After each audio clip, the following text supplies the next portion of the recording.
আজকে আমি আপনাদের সাথে শেয়ার করব কিভাবে আপনি এক্সেলে আপনি আপনার বন্ধুর সাথে মজা নিতে পারেন এবং প্র্যাঙ্ক করতে পারেন। ওকে? তো আমরা ১ম এ কি করব? ১ম এ আমরা এক্সেলে যাব। গিয়ে ১ম এ হোম বাটন থেকে আমরা ব্ল্যাংক ওয়ার্কবুক আছে ওখানে ক্লিক করব। ক্লিক করার পরে এখন আমি নিজের মতো কিছু একটা টাইপ করব। ধরেন আমি টাইপ করলাম রাকিব, টাইপ করলাম সাকিব, টাইপ করলাম ডিয়ার, এনিথিং ইউ মানে যা আপনি চান ইচ্ছামত আপনি টাইপ করতে পারেন। ওকে? হ্যাঁ, করলাম।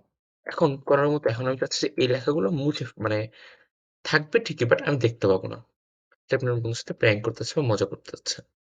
তো আপনি ১ম এ কি করবেন? ১ম এ এখানে ক্লিক করতে পারেন অথবা Ctrl+A ক্লিক করতে পারেন।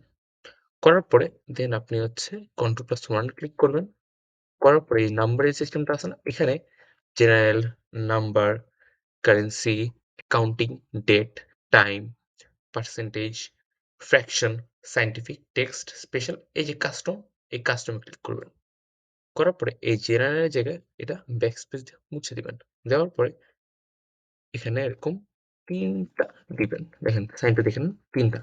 ৩ টা দেওয়ার উপরে এখানে ওকে টিক করে দিবেন। দেখেন গায়েব। আর কিছুই এখন দেখা যাচ্ছে না। এখানে আপনি যাই লেখেন না কেন দেখতে পাবেন না। আপনি এভাবে আপনার ফ্রেন্ডের সাথে মজা নিতে পারেন। এখন আপনি চাচ্ছেন আবার এই লেখাগুলো ফিরিয়ে আনবেন। তো আনার জন্য কি আবার এখানে ক্লিক করতে পারেন অথবা Ctrl+A তে ক্লিক করতে পারেন। দেন আপনি Ctrl+1 ক্লিক করবেন।